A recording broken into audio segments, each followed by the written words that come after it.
Olá pessoal, sejam bem-vindos a mais uma aula de biologia. Meu nome é Leandro Costa e hoje a gente vai falar sobre um assunto muito importante chamado sucessão ecológica. Mas um pouquinho antes da gente começar o assunto, eu queria que você lembrasse o que você estava fazendo no ano de 2011. Isso mesmo, 2011, faz muito tempo, né? Em 2011 aconteceram grandes desastres ambientais ao longo do mundo e aqui no nosso estado do Rio de Janeiro também, né? Na região serrana aconteceram grandes chuvas que varreram os morros das cidades de Teresópolis, Petrópolis, São José do Vale do Rio Preto, Friburgo, Nova Friburgo, o que acabou fazendo com que a a população dessas regiões, né, acabassem sofrendo bastante, né, muitos mortos, muitas casas perdidas, e uma mudança um pouco na dinâmica das cidades. Mas não só na região serrana do estado do Rio de Janeiro aconteceram, embates com o ambiente, né, situações ambientais catastróficas, né. Numa regiãozinha chamada de Fukushima, lá no Japão, aconteceu um tsunami que varreu aquela região. Bom, já não bastasse ter um tsunami atingindo essa região, ela tem, na verdade, uma usina nuclear que foi devastada, né? Foi muito afetada por conta desse tsunami. Por conta disso, toda a população saiu da região de Fukushima, deixando aquela cidade uma cidade deserta, uma cidade fantasma. E anos depois, dá uma olhadinha aqui no que aconteceu com a cidade, né? A vegetação torna a tomar para ela as regiões perdidas, as áreas perdidas pelo crescimento da cidade. E aí você consegue observar aqui as estradas sendo tomadas pela vegetação, os automóveis, as motos, cercadas por uma vegetação que cada vez cresce e retoma ao seu espaço. Certo? Então é sobre isso que a gente vai conversar, é sobre toda essa mudança, sobre toda essa dinâmica biológica que acontece num determinado meio, para que a gente tenha o retorno de uma comunidade bem estabelecida, tá? E por definição, então, nós precisamos correr aqui e nos lançar no capítulo 28 de Biologia 2, tá? Então hoje nosso tema é sucessão ecológica. E para falar dessa sucessão ecológica, vamos à definição do que seria a sucessão ecológica. Sucessão é o processo que envolve sucessivas e graduais substituições de uma comunidade por outra, desde aquela que já estava no local, até chegar a níveis cada vez mais elaborados, mais intensos. Então é disso que se fala a sucessão ecológica. A gente parte de um nível de comunidade e vai só desenvolvendo esse nível de comunidade por estratos, por classificações, a gente consegue chegar a níveis muito complexos de grande biodiversidade, de uma relação equilibrada entre produção e consumo. Essas comunidades a gente vai conhecer mais para frente, são as comunidades clímax, né? Mas de uma certa forma, o que a gente consegue perceber como definição de sucessão ecológica são as diferentes morfofisiologias do ambiente, as diferentes formas e relações que o ambiente tem ao longo do tempo, levando ao aumento de uma complexidade de relações, tá? Vamos para cá? E a gente tem aqui uma grande unidade de conservação, ou seja, um grande exemplo de comunidade de interações biodiversas, de interações múltiplas e de estabilidade, que é aquela que a gente falou de topo, né? Quem reconhece essa área?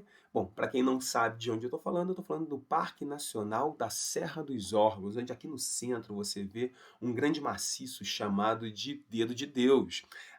O maciço mais abaixo é chamado de escalavrado, mais acima ali que você consegue perceber, chamado de peixe. Entre o dedo de Deus e o escalavrado tem o dedinho de Nossa Senhora. Enfim, existem vários maciços nesse parque, mas não é sobre eles que eu quero falar, é sobre toda a vegetação e toda a biodiversidade que nele existe, né?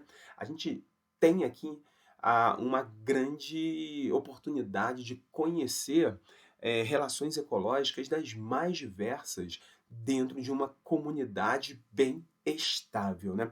Esse aqui é um fragmento da nossa Mata Atlântica. É importante que nós tenhamos diversas unidades de conservação em todo o nosso estado, em todo o nosso país, porque são justamente as unidades de conservação que vão acabar preservando melhor, conservando a nossa biodiversidade, fazendo com que a gente ainda continue com uma série de organismos se relacionando e a gente tenha uma certa saúde ambiental estabelecida, ok? Então, já que você conseguiu entender a visão geral do que é sucessão ecológica, a gente vai começar falando dos tipos de sucessão, tá? Existem dois tipos de sucessão ecológica, chamadas de sucessão primária e sucessão secundária. Eu vou começar pela secundária, tá? Me permitam, por favor, começar pela secundária e depois você vai entender o porquê. Então, eu vou puxar aqui para a gente a nossa sucessão secundária para você conseguir ver uma visão geral do processo e depois a gente vai direto para essa sucessão secundária. Bom, essa é a visão geral do processo, onde eu consigo perceber um aumento da minha biodiversidade. Olha só, eu tenho uma área nua, sem ocupação, depois eu tenho uma área com pequenas estruturas começando a se desenvolver nas rochas, nos espaços, até que a primeira vegetação aparece e logo depois eu tenho lá uma floresta frondosa de árvores grandes, diversas, pequenas, altas, coloridas, não tão coloridas assim, onde eu tenho já uma comunidade mais bem estabelecida, tá? Mas tudo começa numa sucessão do tipo secundária em um local que já possui uma certa vida, tá? A sucessão secundária, ela se caracteriza por se iniciar em um local onde, por algum motivo, já existiu vida ali. Eu estou falando de um pasto, de uma floresta, um pasto que foi utilizado pela agropecuária e que depois foi abandonado. Eu estou falando de uma área que sofreu um desmoronamento, como a gente falou logo no início da aula, que aconteceu na região serrana. Eu estou falando, por exemplo, de regiões onde eu já tenho alguma vida naquele determinado local. E tudo vai começar a se restaurar com aquilo que a gente chama de espécies pioneiras, né? As espécies pioneiras são aquelas espécies que conseguem tolerar grande parte de um ambiente que seria inóspito para outros. Como assim, Leandro? São espécies que conseguem tolerar alta insolação, baixa quantidade de água, são espécies que vão chegar num determinado ambiente e vão ser suficientes para mudar aquele ambiente, para tornar o ambiente mais fácil de desenvolvimento para outros organismos. Então, grave aí na sua cabeça, toda espécie pioneira são espécies tolerantes a fatores ambientais, a fatores abióticos que poderiam ser danosos para outras. Grande insolação, pouca umidade, pouca disponibilidade de nutrientes, e ali eu trago duas espécies pioneiras importantes. Dá uma olhadinha aqui, vê se você consegue reconhecer quem são. Essa árvore que cresce ali é chamada de embaúba. A embaúba é uma espécie de crescimento super rápido, faz sombreamento do solo para que outras espécies possam crescer. Sempre que você encontra um desbarrancamento, onde você tem lá uma ribanceira e você tem, depois de dias de chuva, geralmente no verão, né, você tem a descida, né, o escorregamento de material do solo, né, de solo, você tem uma exposição desse solo, uma das primeiras plantas que vai aparecer, uma das primeiras árvores que vão aparecer naquele local é a embaúba. E do outro lado você consegue perceber o líquen, né? O líquen também é um tipo de espécie pioneira que consegue tolerar grandes quantidades de insolação, até porque a relação mutualística que ali existe é uma relação muito bem estabelecida. Lembra da relação mutualística que forma o líquen? Então, bacana. Ali, o líquen vai promover o surgimento do solo, vai ajudar na promoção do surgimento do solo, as minhas embaúbas vão ajudar no sombreamento, preparando aquele espaço para que outras espécies possam chegar, não é? Então, as espécies pioneiras formam o ambiente que a gente chama de ecese, ok? Essa ecese, ela vai sofrer modificações, porque vários animais começam a visitar esse local. Eles começam a deixar sementes através da liberação das suas fezes, e a gente passa para um ambiente intermediário. Esse ambiente intermediário é chamado de série, e olha só que bacana que você consegue ver ali esse caminho acontecendo, né? 2001, um desbarrancamento. Em 2002, você já começa o crescimento de alguns organismos vegetais, começando a tapar aquele espaço. Em 2004, eu já tenho ali uma vegetação razoável. Em 2005, praticamente eu já não consigo perceber a ação, aquele desbarrancamento que aconteceu. Então a gente está vendo ali um processo de sucessão.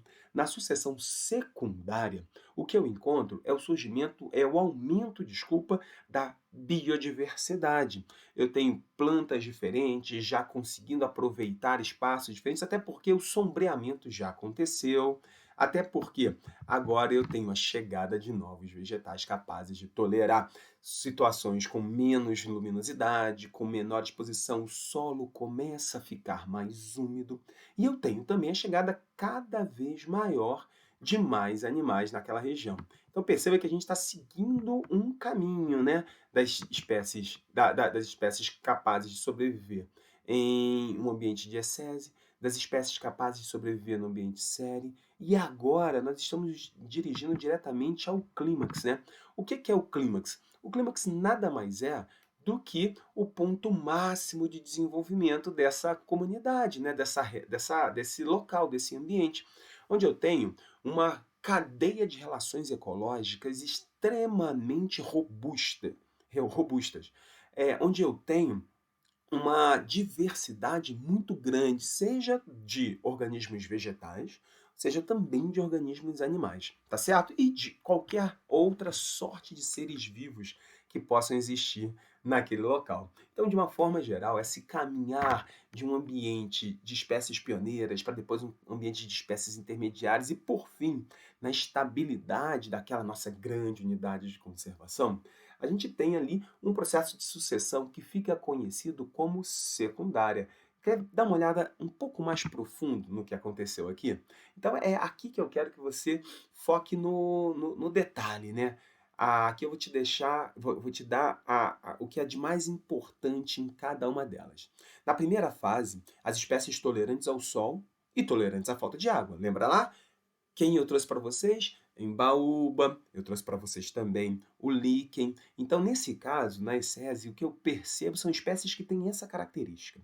Logo depois, elas preparam o ambiente para que as espécies intermediárias na série possam chegar. Então, são espécies tolerantes ao sol e a pouca umidade ainda, mas já um pouco diferente daquele primeiro ponto. É uma comunidade chamada de transição.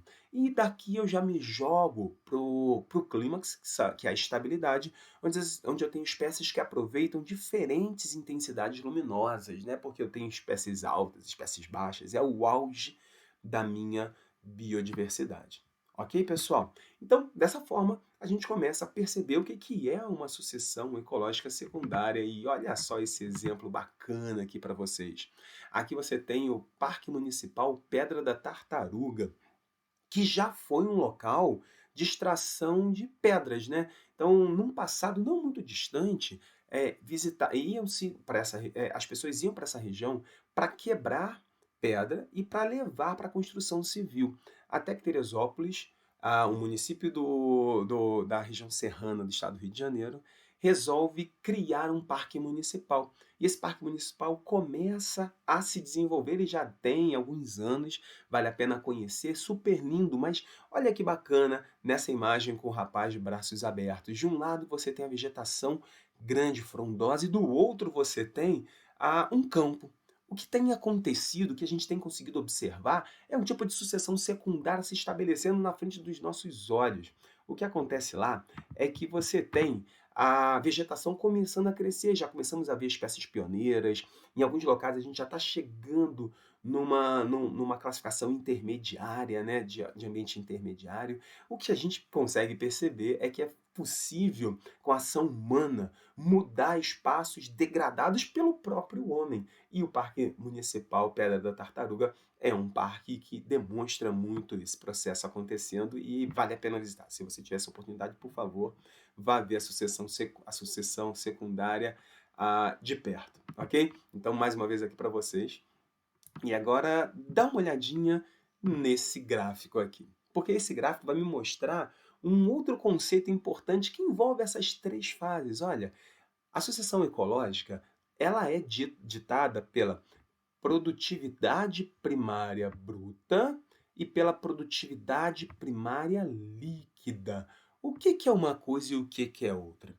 A produtividade primária bruta é a produtividade primária quando eu olho apenas a fotossíntese. E olha que bacana aqui, olha. A produtividade primária bruta, ela é vista por conta dessa linha vermelha. Com o passar das etapas, né, sese, série e clímax, o que você consegue perceber é que há um aumento da produtividade primária bruta. Esse aumento da produtividade primária bruta só é possível de ser explicado por conta do aumento da biodiversidade, certo? Quanto maior o número de espécies vegetais existentes num determinado ambiente, maior a sua taxa de fotossíntese. Mas veja que a produtividade primária líquida, ela diminui ao longo desse caminhar de complexidade da nossa cadeia, desculpa, da nossa sucessão ecológica. O que é a produtividade primária líquida? É a fotossíntese menos a respiração. O que que isso quer? Como é que se explica esse processo? Deixa eu voltar para cá.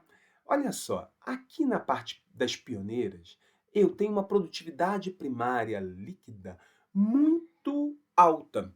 Por quê? Muito alta. Por que que ela é muito alta? Porque as espécies ali estão ocupando, crescendo e pegando o máximo que elas podem de espaço. Elas estão fazendo altas taxas de fotossíntese, enquanto a sua respiração ela não é tão intensa assim. Então ela acaba tendo um processo de crescimento, ela acaba passando por um processo de crescimento muito intenso. Quando eu chego aqui nas intermediárias, eu também encontro uma produtividade primária líquida maior do que zero. Então, se nas pioneiras é muito maior do que zero, nas intermediárias ela é maior do que zero. Por que, Leandro? Pelo mesmo motivo. Eu ainda tenho muito espaço para ocupar, eu ainda tenho crescimento da minha vegetação. E para crescer, ela precisa produzir mais a glicose do que consumir mais glicose, certo? Ela precisa produzir mais, portanto, para produzir mais, ela tem uma maior taxa de fotossíntese. Ao chegar no clímax, a minha produtividade primária bruta, ela tende a zero, ela tende a ser igual. O que que isso quer dizer? Isso quer dizer que a minha produtividade primária bruta em clímax, ela é dada pela fotossíntese e pela respiração, ou seja, a fotossíntese realizada é praticamente igual à taxa de consumo respiratório pelo mesmo vegetal. Acaba sendo um elas por elas. E é exatamente ao observar que essa produtividade primária líquida se diminui ao longo da sucessão ecológica e as comunidades clímax elas têm uma produtividade primária líquida muito pequena, é que uma frase muito antiga que se dizia que, por exemplo, a floresta amazônica é o pulmão do mundo, ela acaba não sendo verdadeira, né? Por quê? Porque a floresta amazônica ela está em clímax. O que ela produz, ela consome. E aí, se você for parar para ver, o grande responsável pela retirada de CO2 do ambiente, na verdade, são as algas. E assunto bastante importante, bastante complexo para a gente estar conversando aqui nesse momento, mas é exatamente por isso, pela produtividade primária líquida das grandes florestas em clímax. Elas têm sua importância em biodiversidade, elas têm sua importância na manutenção do clima da Terra, mas elas não são as grandes responsáveis pela retirada de CO2, de gás carbônico da atmosfera. Conseguiu compreender, pessoal? Então vamos seguindo aqui, porque agora a gente precisa dar uma olhada desculpa, no tipo de sucessão ecológica primária, tá? A primária, ela se dá em ambientes estéreis, em ambientes sem vida, tá certo? Então, por exemplo, estou falando ali de um vulcão explodindo, a gente vai lá para o Chile, a gente vê um vulcão explodindo, a lava descendo, não há vida naquela região, ok? Depois de um tempo, algumas espécies de que tipo, pessoal? Pioneiras, exatamente, começam a se desenvolver naquela área, mudando as características físicas do solo, do solo, da rocha, né? Transformando ela em solo, para que outras espécies possam chegar. Então, em última análise, era exatamente por aqui que eu queria que você percebesse, porque uma sucessão ecológica primária é uma sucessão ecológica que começa nesse espaço aqui, nesse espaço de rocha nua. A sucessão ecológica secundária é aquela que começa num espaço em que previamente já existiu vida, ou que existe vida, mas existe vida não em clímax. E a partir dali você tem um caminhar até o ponto final. A sucessão ecológica primária começa aqui, nesse ambiente de nenhuma vida, esse ambiente estéril, e ele tende a caminhar até esse ponto de estabilidade. A sucessão ecológica do tipo secundária, ela já começa de um ponto mais à frente. Ok, pessoal? Então, dessa forma, vocês puderam conhecer um pouco sobre como a dinâmica de mudanças ambientais tende a levar as comunidades para uma homeostase, um equilíbrio, tá? A comunidade de clímax é o nosso ponto final. Não me importa se eu começo da rocha nua, falando então de uma sucessão ecológica do tipo primária, não me importa se eu começo de um ponto onde já existiu vida, onde tem uma vida que não em clímax, que é a sucessão ecológica secundária. Ok? Espero ter ajudado vocês. A gente se encontra num próximo momento. Um beijo, um abraço e tchau, tchau.